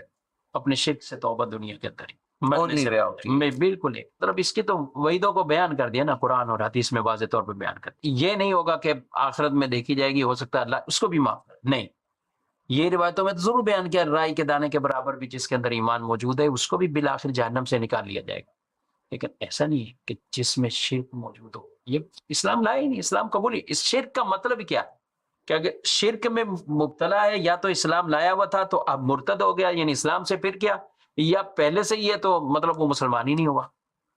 تو جنت، انعامات، جزائیں، یہ رب تعالیٰ نے ساری نعمتیں یہ ایمان والوں کے لیے بنائی، یہ مسلمانوں کے لیے بنائی ہے۔ یہ سب سے بنیادی چیز، سب سے کہ آدمی ایمان اپنا محفوظ لے کر دنیا سے رخصت ہو۔ یہ بہت ہی زیادہ امپورٹنٹ ٹریجر ہے۔ یعنی آپ دیکھیں سبحان بھائی، یہ روایت میں بیان فرمایا گیا کہ جب کسی کے اوپر حالت نظر طاری ہوتی ہے نا مرنے کے، یا اس طرح کے آثار اس پر ہوتے ہیں، تو اس کے ماں باپ کی شکل میں شیطان آتا ہے۔ اللہ، ماں باپ یعنی آدمی ان کے چہرے، ماں باپ، اب ماں باپ دنیا سے پہلے عموماً ابرال ہوتا ہے کہ اولادیں بعد میں فوت ہوتی، ماں باپ پہلے چلے گئے، اب ان کو جب نظر آتا ہے کہ والدہ ہے میری اور والد، ہوتا ہے شیطان، ایک کہتا ہے کہ تم یہ یعنی اسلام چھوڑ دو، یہ اختیار کر دو، یہود ہو جاؤ، دوسرا کہتا ہے نصرانی ہو جاؤ، اس کے لیے میں نے آگے فائدہ دیکھا، اس کے لیے فائدہ دیکھا، یعنی کتنا یہ نازک مرحلہ ہوتا ہے۔ ہاں، جن کے ایمان کی پختگی ہے اور یہ عام زندگی میں کبھی وہ ڈاواڈول نہیں ہوئے تھے، وساوس کے شکار نہیں ہوئے تھے اور اپنے ایمان پر ایسے ثابت رہے، تو انشاءاللہ وہ اس شیطان کے دھوکے میں نہیں آئیں گے۔ ہمارے نبی صلی اللہ علیہ وسلم ہماری تعلیم کے لیے دعا مانگتے تھے، یا مقلب القلوب ثبت قلبی علی دینک، اے دلوں کو پھیرنے والے میرے دل کو اپنے دین پر ثابت کر۔ یہ ہمیں امتیوں کو بھی چاہیے اور ایسے لوگوں کی بھی صحبتوں سے بچیں۔ بیسک یہی ہے کہ اگر ہم کہیں کہ بھائی ٹھیک ہے سنو، بس سنتے رہو، اور دینیات کے حوالے سے بھی یہ ہمیں انہی کی سننی ہے کہ جس سے ہمارے ایمان کے اندر تقویت پیدا ہو جائے، جس میں ہم جو دینیات، ایمانیات کی باتیں ہیں یا عمل کی باتیں ہیں یا عشق اور محبت کی باتیں ہیں، ہمارے دل کے اندر وہ چیزوں میں اضافہ ہو، اور جس کی گفتگو سے آپ کے دل سے ایمانیات یا اعمال کے اعتبار سے یا اللہ کے پیارے نبیوں یا صحابہ اہل بیت کی محبت کمی کی طرف آ رہی ہے، آپ کو فوراً آپ کے لیے ایک سوالیہ نشان کہ آپ کس کی گفتگو سنیں۔ اس کا مطلب تو یہ ہوا کہ آپ نے جو دینیات، اسلامیات کا نام لیا، یہ وہ 50 نمبر کا پیپر نہیں ہے جو یونیورسٹی کالج میں آ رہا ہے، بلکہ یہ مستقل زندگی کا ایک نصاب ہے۔ بالکل، اور اگر ہم یہ سمجھ رہے ہیں کہ بالخصوص ہمارے طلباء اور جو ایک بہت بڑی کلاس ہے ینگ جنریشن کی، اگر انہیں یہ لگ رہا ہے کہ ان کے تعلیمی اداروں میں اور ان کے نصاب میں سی کمی ہے، تو پھر آگے بڑھ کے اس کمی کو خود دور کریں، کیونکہ وہ ان کی اپنی بھی بہت سی سرگرمیاں ایسی ہیں جو کہ نصاب کے علاوہ چل رہی ہیں۔ ان کے 6 گھنٹے سوشل میڈیا پہ جا رہے ہیں، غیر نصابی سرگرمی پہ جا رہے ہیں۔ تو اگر تو ایسا ہے کہ واقعی یونیورسٹیز کے جو نصاب ہے وہ بہت بڑے ہیں، ان کی ٹائم لائن مکمل نہیں ہو رہی، پیپر آ جاتے ہیں، نصاب مکمل پہلے نہیں ہو پا رہا، اصل بات تو یہ کہ نصاب میں نہیں ہے، نصاب میں جو چیز ہوتی ہے مکمل ہو جاتی ہے، اور آج یہ چیزیں نصاب میں نہیں ہیں، تو یہ لمحہ فکریہ والدین کے لیے بھی ہے، کیونکہ ایسی کئی ریسرچز آئیں جس کے اندر یہ بتایا گیا کہ فلاں شخص نے فلاں ملک کے اندر پہلی مسجد بنائی تھی، یعنی اس نے وہاں پہ دین کا کام شروع کیا تھا، ماڈرن زمانے میں بتا رہا ہوں، لیکن اس کی اولاد میں ایک بھی مسلمان نہیں ہے۔ اس کی وجہ کیا ہوگی؟ ظاہری بات ہے انہوں نے تعلیم نہیں دی، اس نے فکر نہیں کی، اور ہم بھی شاید یہی سمجھ کے بیٹھے ہوئے ہیں کہ میں بھی مسلمان ہوں، میرے والد بھی مسلمان تھے، تو پوتے پوتیاں وہ بھی مسلمان ہو گئے۔ انہیں یہ نہیں پتا کہ یہ ڈاکو، دیکھیں آپ نے فرمایا کہ شیطان نے وہ وقت کیسا چنا ہے، کیسا نڈر، بے باک اور کتنا شاطر دشمن ہے کہ وہ ایسا نازک پہلو دیکھ رہا ہے کہ جب وہ دنیا سے جا رہا ہے، اور ایسا ڈاکو ہے کہ وہ چھوٹی چھوٹی چیزوں کو نہیں دیکھ رہا، وہ سب سے بڑی چیز پہ ڈاکہ ڈال رہا ہے، ایمان پہ ڈاکہ ڈال رہا ہے۔ اور یہ ایک انسان کی فطرت کا حصہ ہے کہ جب بھی وہ اپنے کسی اثاثے کو خطرے میں دیکھتا ہے وہ اس کی حفاظت کا بندوبست ضرور کرتا ہے۔ ابھی پتہ چلے کراچی کے اندر موٹر سائیکلوں کے ڈاکے پڑ رہے ہیں تو آپ لاک نہیں لگوا لیں گے، اور گھروں کے اندر نقب زنی ہو رہی ہے آپ گھروں میں CCTV کیمرے لگا لیں گے، لیکن یہ جو اثاثہ ہے ایمان کا جس کا پیرلل ہی کوئی نہیں ہے، اور اس کے اندر اگر ایک دفعہ بھی اس کے منہ سے نکلتا ہے، بلکہ شبہ بھی اگر اس کو ہو جاتا ہے اللہ کے ایک ہونے پر، شبہ میں بھی وہ آ گیا تو کام تو ختم ہونا شروع ہو گیا نا۔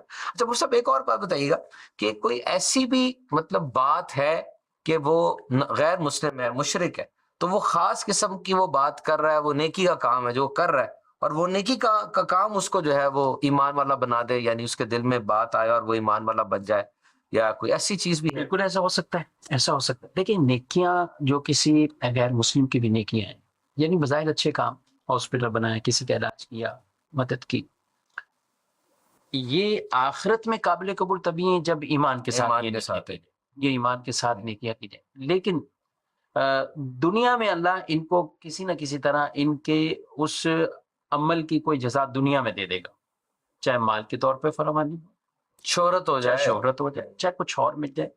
دنیا میں کچھ مل جائے گا اس کے بدلے میں، لیکن آخرت کے لیے نہیں. یہ نہیں ہے کہ آدمی ایمان نہ بھی ہو معاذ اللہ، یا لوگوں کو بھی یہ بتایا کہ ایمان کی ضرورت نہیں ہے، بس آپ اچھے عمل کرتے رہو، آپ یہ کرتے رہو. تو یہ تو بہت ہی غلط میسج آپ دے رہے ہیں. آپ معاذ اللہ لوگوں کو انسانیت کا درس آپ دے رہے ہیں اپنے طور پر، شاید کہہ بھی رہے ہیں، سمجھ بھی رہے ہیں، لیکن حقیقتاً نہ تو آپ انسانیت کا درس دے رہے ہیں، کیونکہ آپ اس انسان کو ہی تباہ کر رہے ہیں، اس کی آخرت تباہ کر رہے ہیں. ہاں یہ ضرور ہے، نبی پاک صلی اللہ علیہ وسلم نے کئی صحابہ سے پوچھتے تھے، اور وہ اپنی زمانہ جاہلیت کی چیزوں کو بھی بیان کرتے تھے، کچھ ایسی غلطیوں کو بھی بیان کرتے تھے، کچھ اچھائیوں کو بیان کرتے تھے.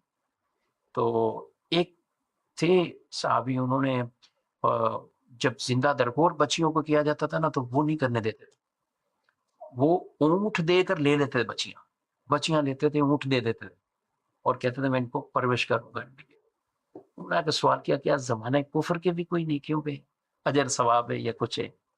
تو ان کو یہ فرمایا اللہ نے وہی تو تمہارے عمل پسند نہیں ہے کہ تمہیں ایمان کی دولت، واہ، تمہیں ایمان کی دولت، اس چیز پر ہی تمہیں یہ نام ملا. تمہیں یہ انعام مل گیا، ایمان مل گیا. تو اب ایمان بہت بڑا.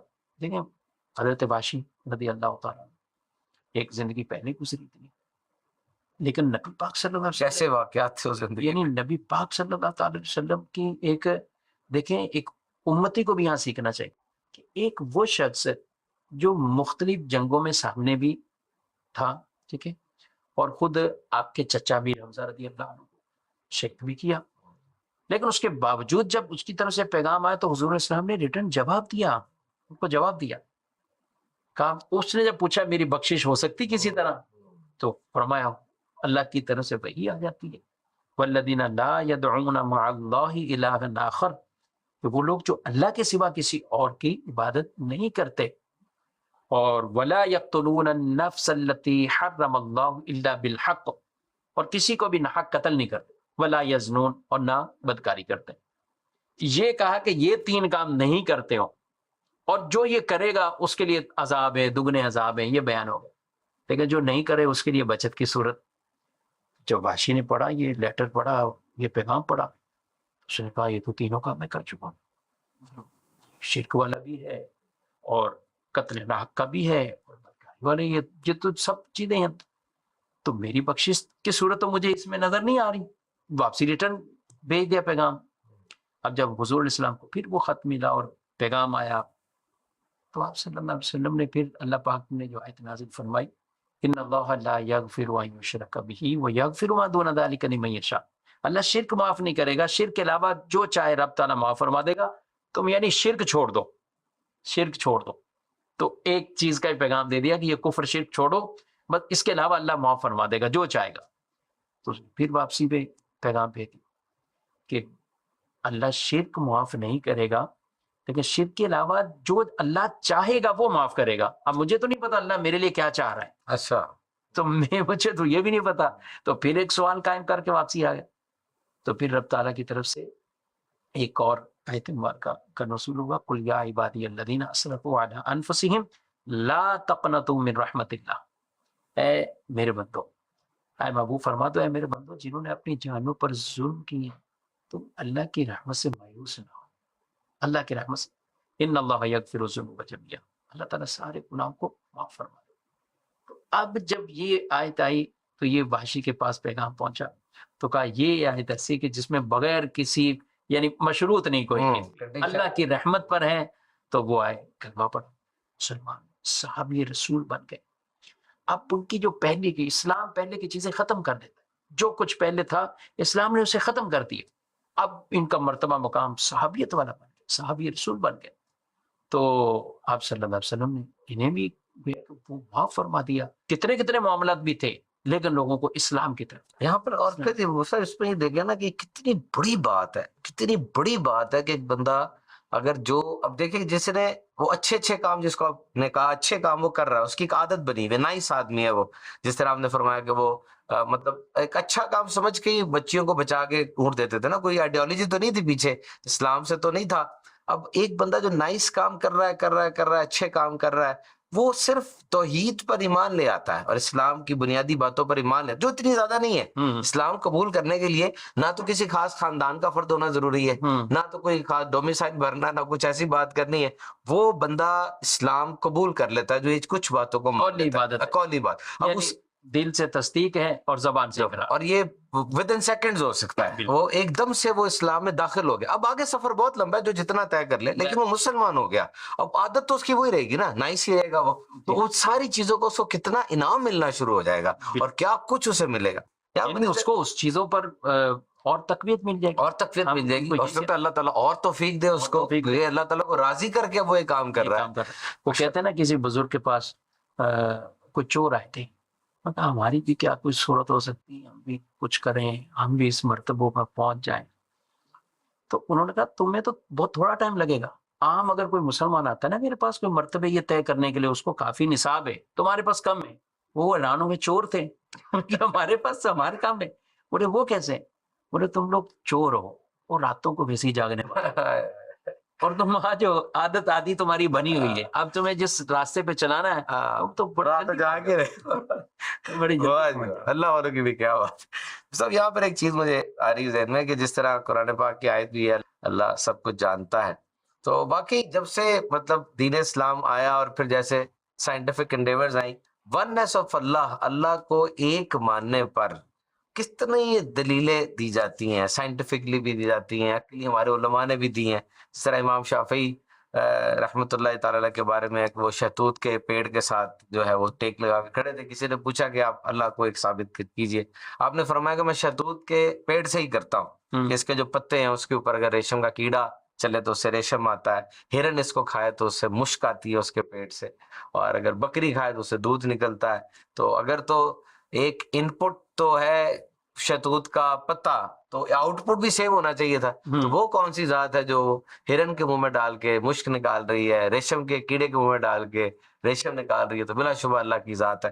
اور بھی کتنے دلائل ہمیشہ سے دیے جاتے رہے وننس آف اللہ کے اوپر کہ اللہ ایک ہے. بہرحال ہمیں تو کوئی دلائل کی ضرورت نہیں ہے، ہمیں تو الحمدللہ یہ توحید کا جو درس ہے، بڑی خوش نصیبی ہے کہ ہم ایسی جگہ پر پیدا ہوئے جس جگہ پر پہلے سے والدین بھی ہمارے توحید پرست ہے اور ایک اللہ کو ماننے والے ہیں، مسلمان ہے. اگر کوئی بندہ کسی ایسی جگہ پیدا ہو جاتا ہے، یہ بڑی شکرانے والی بات ہے. یعنی ہم نے ایمان کے لیے کوئی الگ سے قربانیاں نہیں دی، قربانیاں نہیں دی، نہ ہمارے باپ اجداد نے دی. اگر ہم اس طور پر دیکھیں بالکل تو ایسے ہی ہے، پیدا ہوئے کہ اللہ کی کلمے کی لوری سنتے سنتے گویا ایسے ہی. یعنی اللہ پاک نے ہمیں ان گھرانوں میں پیدا کیا کہ پہلے سے ہی آباء و اجداد سے مسلمان چلتے ہوئے آ رہے ہیں، لیکن اسی ایمان کے لیے، اسی توحید کے لیے ہم اگر رات صحابہ کرام دیکھیں تو کتنی بڑی بڑی قربانیاں تھیں، کتنی کوئی بات، بڑے امیر تھے لیکن ایمان لائے تو ایک سوشل بائیکاٹ ہوا، کچھ گھر والوں نے گھر سے نکالا، تو انہوں نے اپنی ساری زندگی ایسے ہی گزار دی. لیکن یہ جو ایمان لائے نا، بس یہ نہ سارے دنیا کے خزانے چھوڑ دیے، یہ خزانہ نہیں چھوڑا. اور کئی اولیاء کے بارے میں بھی یہ پتہ چلتا ہے. حضرت سلمان فارسی رضی اللہ تعالیٰ عنہ کو دیکھیں، حضرت صحابی رسول حضرت صدیق اکبر رضی اللہ تعالیٰ عنہ، آپ یعنی حضور کی بارگاہ میں تو رب تعالیٰ کی طرف سے پیغام آتا ہے کہ ابو بکر کو ہمارا سلام کہیں اور ان سے پوچھیں ہم سے راضی ہیں اس سال. تو آپ رونے لگے. اللہ فرماتا ہے کہ میں اللہ سے راضی. تو قرآن نے بھی جو وعدے میں رضی اللہ عنہم ورضوا عنہ، اللہ ان سے راضی ہوگا اور وہ اللہ سے راضی ہو جائیں گے، وہ اللہ سے راضی ہو جائیں گے.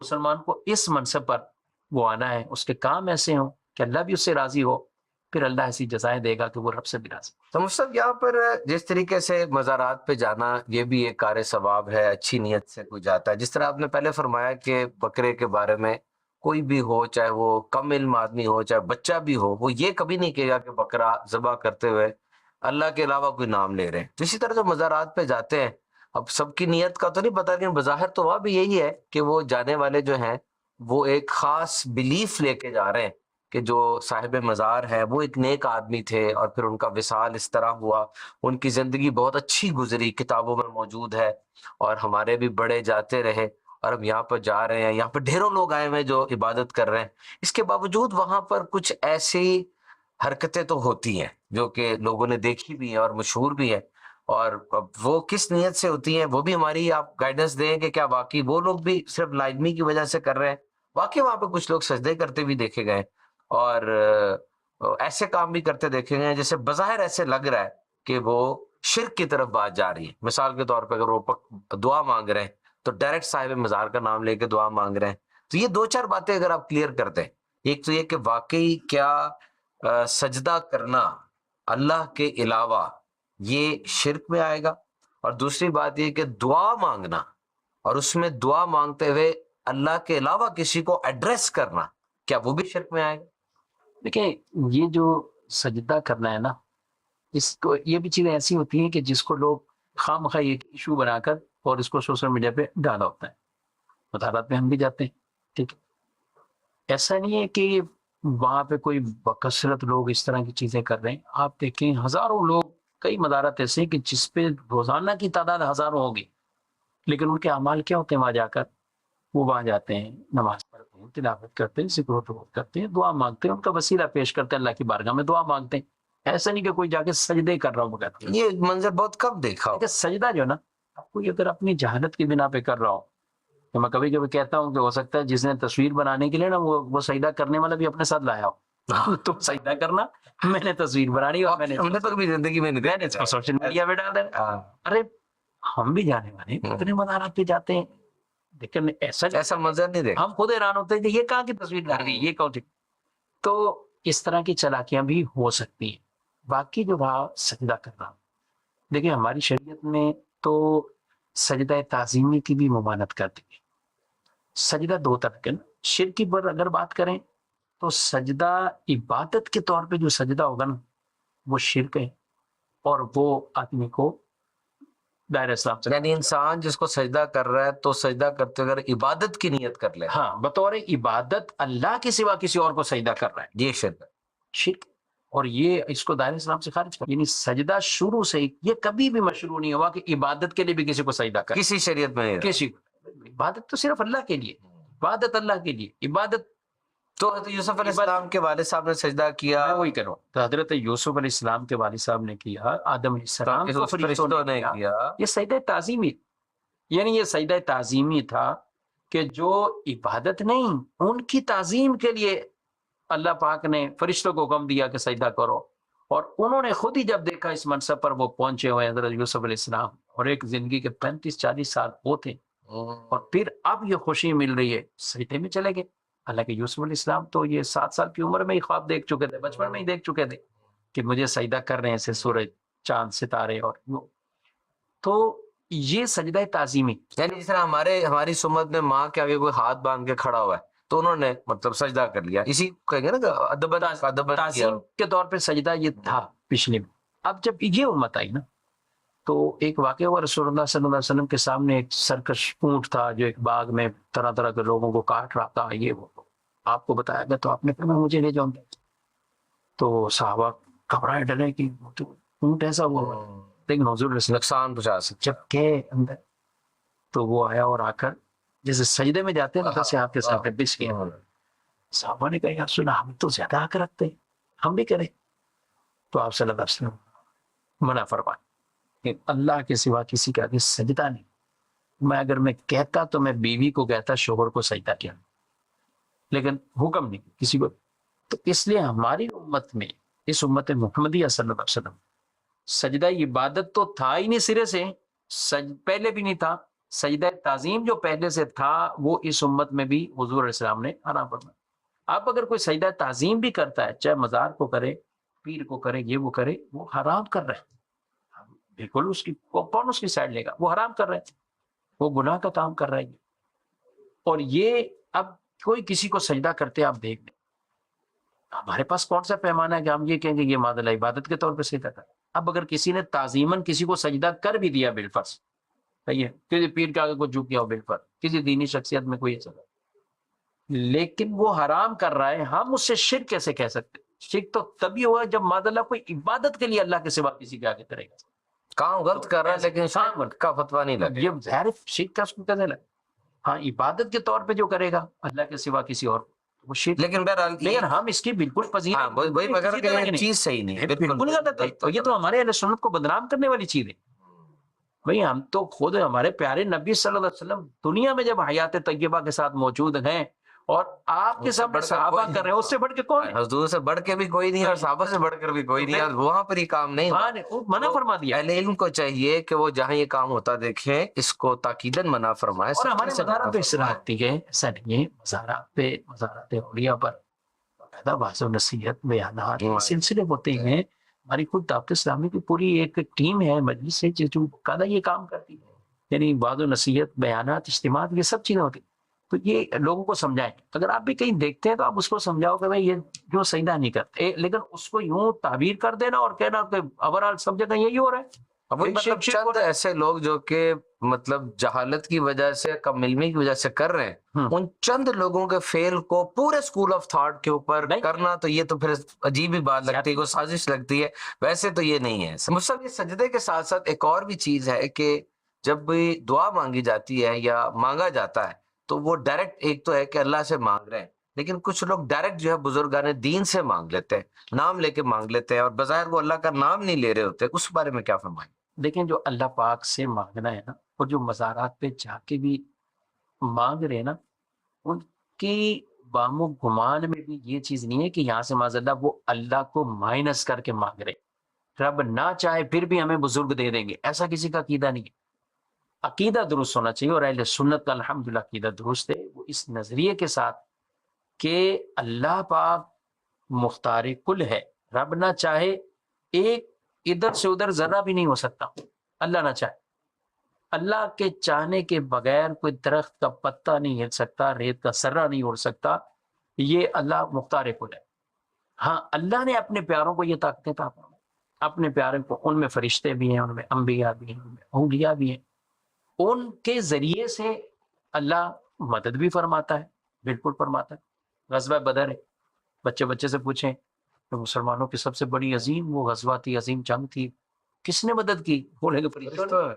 بھئی اللہ قادر مطلق ہے، لیکن اتارا مدد کے لیے فرشتوں کو، تو فرشتے اللہ تو نہیں ہے نا، غیر اللہ ہے، تو جب فرشتے مدد کر سکتے تو نبی بھی کر سکتے ہیں، اللہ کے پیارے بندے بھی کر سکتے ہیں۔ قرآن اسے بیان کر رہا ہے، فَإِنَّ اللَّهَ هُوَ مَوْلَاهُ وَجِبْرِيلُ وَصَالِحُ الْمُؤْمِنِينَ وَالْمَلَائِكَةُ بَعْدَ ذَلِكَ ظَهِيرٌ۔ بے شک اللہ مددگار، جبریل مددگار، اور نیک مومن مددگار۔ یہ تو اللہ پاک قرآن پاک میں فرما رہا ہے۔ اب یہ موضوع بڑا ٹاپک بڑا تفصیل سے ہے، ڈیٹیل سے ہے۔ نبی پاک صلی اللہ علیہ وسلم نے فرمایا کہ جب کوئی بندہ کہیں ایسا بھٹک جائے کسی راستے پر گئے تو وہاں بھی یہ پکارے، اعینونی یا عباد اللہ، اے اللہ کے بندوں میری مدد کرو۔ کہا کچھ بندے ایسے ہیں یہ نہیں دیکھتا، لیکن رب تعالیٰ کی طرف سے گویا کہ ان کو طاقت ہے، وہ لوگوں کی مدد بھی کرتے ہیں۔ دیکھیں جو مانگا جاتا ہے نا، کچھ جگہیں ایسی مبارک جگہ، نماز مسجد حرام میں جہاں بھی پڑھیں مبارک ہی مبارک، لیکن فرمایا کہ وَاتَّخِذُوا مِن مَقَامِ إِبْرَاهِيمَ مُصَلًّى، مقام ابراہیم پر نماز پڑھوا کر، وہاں تو ایک علامت نشانی حضرت ابراہیم علیہ السلام کے پاؤں کی، لیکن وہ جگہ بڑی بابرکت اس نسبت کی وجہ سے۔ حضرت زکریا علیہ السلام نے محراب مریم میں کھڑے ہو کر دعا مانگی، اور اس دعا کی بڑی اہمیت قرآن نے خود بیان کی کہ یہاں کھڑے ہو کر دعا مانگی، اللہ نے بیٹا عطا فرمایا۔ تو بزرگوں سے بھی جو مانگا جاتا ہے وہ اس نظریے کے ساتھ مانگا جاتا ہے کہ یہ اللہ کی بارگاہ میں ہمارے لیے سوال کریں گے، اللہ ہی دینے والی ذات ہے، رب ہی عطا فرمائے گا، یہ ذریعہ بن جائے گا، یہ ذریعہ بن جائیں گے۔ حضرت امام مالک رحمۃ اللہ تعالی علیہ، خلیفہ ابو جعفر منصور بادشاہ، مدینہ منورہ گئے، کہتے ہیں میں کعبے کی طرف رک کر کے دعا مانگوں یا حضور کے مبارک روزے کی طرف؟ تو امام مالک کروڑوں مالکیہ مذہب کے پیشوا ہیں، انہوں نے کہا کہ آپ ادھر ہی رک کر کے دعا مانگو، یہ تمہارے لیے بھی وسیلہ ہے، تمہارے جد امجد آدم علیہ السلام کے لیے وسیلہ ہے۔ تو بیسک یہی ہے کہ یہ وسیلہ ہے، یہ وسیلہ جو ان سے ڈائریکٹ بھی مانگنا جا رہا ہے، تو مراد بھائی وہاں پہ بھی یہی ہے کہ یہ اللہ کی بارگاہ میں ہمارے لیے دعائیں کریں گے، یہ اللہ کی بارگاہ میں ہمارے لیے التجا کریں۔ بارش اللہ نہیں برسانی ہے، لیکن صحابی کھڑے ہو کے بخاری شریف کے حدیث ہے، جمعے کے دن کہتے ہیں حضور علیہ السلام سے کہتے ہیں کہ ہماری حالت یہ ہوگی، آپ بارش کے لیے اللہ سے کہیں، آپ بارش کے لیے اللہ سے دعا کریں۔ نبی پاک صلی اللہ علیہ وسلم نے ان سے یہ تو نہیں کہا جمعے کا دن ہے، برکت والا دن ہے، خطبہ اور یہ ٹائم تو ویسے ہی قبولیت والے ہیں، دعا مانگو بھائی، خود مانگو، خود مانگو۔ لیکن آپ نے دعا فرمائی۔ صحابہ کہتے ہیں کہ خطبہ ختم ہوا، تو ہم نے دیکھا کہ آپ کے مبارکداری پر بارش کے قطرے تھے، یعنی بارش برسنا شروع ہوئی۔ 7 دن بارش چلی، اگلا دن پھر جمعے کا آیا، وہ کھڑے ہوئے یا دوسرے، یا رسول اللہ بند بھی کروا دیں آپ، ہم تو اب ہلاک ہو رہے ہیں، پانی ہونے کی وجہ سے ہمارے ساتھ یہ مسائل ہو، تو بند بھی حضور علیہ الصلوۃ والسلام نہیں حضور چاہے تو شروع بھی کروا سکتے ہیں، چاہے تو بند بھی کروا اور پھر بند بھی ایسے کروائیے، ہمارے اوپر نہیں ہمارے ارد گرد۔ تو کہا کہ مدینہ پورا ایک پیالہ نما ہو گیا، ارد گرد بارش برس رہی اور مدینے کے اوپر وہ بالکل بادل صاف ہو جاتے ہیں۔ اس کا مطلب تو یہ جو سب کے- بارگاہ میں جانا ہے، اس سے مراد یہ ہے کہ یہ ہستیاں ہمارے لیے وسیلہ ہے، یہ اللہ کی بارگاہ میں ہمارے لیے وسیلہ ہے۔ وہ وسیلہ چاہے عمل کا ہو، وسیلہ کسی مبارک جگہ کا ہو، مبارک کسی اللہ کے پیارے بندے کا ہو، تو یہ بالکل قرآن سے بھی ثابت ہے، حدیثوں سے بھی ثابت ہے، اور اسی نظریے کے ساتھ ہی دعا مانگنی چاہیے۔ یعنی یہ ہے کہ جو بندہ دعا مانگ رہا ہے اس کا نظریہ جو ہے وہ دیکھا جائے گا، وہ دیکھا جائے گا، اور یہی مسلمانوں کا نظریہ میری ہے، یہی دینے والا رب یعنی کسی سے بھی آپ پوچھیں بھائی آپ مانگ رہے ہو یہاں پہ مزار پہ آگے یہ مانگ رہے ہو، تو آپ کو کون دے گا؟ دے گا اللہ ہی دے گا۔ تو حضور علیہ السلام نے پہلے ہی فرما دیا، رب ہی عطا فرماتا ہے، میں تقسیم کرتا ہوں۔ تقسیم کرتا ہوں۔ صحیح صحیح۔ یعنی وہ نام جس طرح بچہ بھی تو اپنے باپ سے ڈائریکٹ کرتا ہے نا کہ ابو لا کے دیں، اور ظاہری بات ہے ابو کو اینڈ تو نہیں سمجھ رہا یہی کہ اللہ تعالیٰ ابو کو دیتے ہیں پھر ابو ہمیں دیتے ہیں۔ ڈاکٹروں کی مثال لے لیں، درجنوں مثالیں اس طرح کی ہو سکتی ہیں۔ ہم خود بولتے ہیں، عام عوام بولتی ہیں فلاں ڈاکٹر کے ہاتھ پہ شفا ہے، فلاں کے، تو خود ان سے کچھ بھی شفا دیتا کون ہے؟ نہیں، اللہ شفا دیتے۔ تو اس کا مطلب آپ کے اس جملے کی وجہ سے کوئی معادلہ شرک کی طرف نہیں ہوا، بظاہر سبب وہی بنے تو شفا مل گئی آپ کو۔ بالکل جی، زبردست۔ یہ آج کے مدنی چینل کے ناظرین، ہمارے پروگرام کے اندر بہت کچھ آپ نے سیکھا۔ میں تو یہ عرض کروں گا کہ مدنی چینل کا جو فیس بک پیج ہے وہاں پر یہ پروگرام پڑا ہوا ہے، آپ لوگوں کو شیئر بھی کریں تاکہ اس کی اویئرنیس آ جائے۔ But again I will say this is only a spark, this is only a first step. یہ بہت بڑا موضوع ہے اور اس موضوع کے اوپر بہت کام ہوا ہے اور پی ایچ ڈیز ہوئی ہیں اس موضوع کے اوپر، بہت سی درسی کتب ہیں، علماء سے رہنمائی لینی چاہیے اور باقاعدہ اسباق کے طور پہ اس موضوع کو سیکھنا چاہیے۔ ضروریات دین کی پہلی یہ کڑی ہے، اور اس کے لیے میں آپ سے عرض کروں گا کہ آپ ضرور کوئی نہ کوئی استاد رکھیں اور ان کے ساتھ سیکھیں، اور اگر آپ فزیکلی نہیں جا سکتے تو فیضان آن لائن اکیڈمی دعوت اسلامی کا ایک شعبہ ہے جس میں آن لائن ٹیچنگ ہوتی ہے، وہاں پر بھی ایسے کورسز دیے جاتے ہیں۔ آپ www.quranteacher.net اس کو آپ سرچ کیجئے ویب سائٹ کو، وہاں پر آپ کو فون نمبر بھی ملے گا، اور بہت ہی جسے کہتے ہیں آسان انداز سے آپ گھر بیٹھ کر آن لائن ایسے کورسز کر سکتے ہیں۔ آپ نے اندازہ تو لگا ہی لیا کتنا بڑا خزانہ ہے یہ اور کتنی اہم چیز ہے یہ ایمانیات اور ضروریات دین میں توحید کے حوالے سے۔ تو I will prescribe you, go for it. بالکل ایک لمحہ بھی ضائع کیے بغیر آپ خود بھی اس کا علم حاصل کریں اور اپنے بچوں کو بھی اس کا علم دیں تاکہ ساری زندگی کے لیے ان کا عقیدہ کنفرم ہوتا چلا جائے۔ عید بھی منائیے اور مدنی چینل بھی دیکھتے رہیے۔